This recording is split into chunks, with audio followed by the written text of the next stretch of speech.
কাঁচা ঘাস কাঁচা ঘাস দিয়ে পাগলা হয়েছে এই যে এইটাই চাইতেছে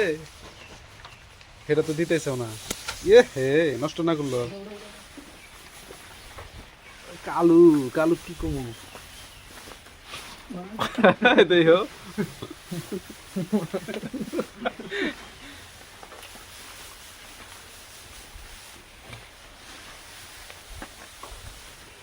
এই ফালাইও না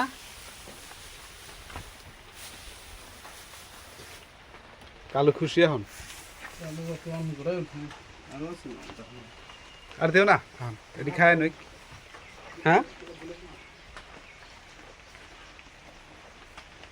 খা তোর মন মতো হয়েছে এখন মন মতো এই যে খেরতে মিক্স করে দিছে এমনি খানাবো সব খানাবো খালি এই ঘাস ভাইছে ভাইছে খালি কামাবো না বুঝছা ফোতাটা ভাই মানে ভাইছে ভাইছে খাইতেছে না দিশা ভাই না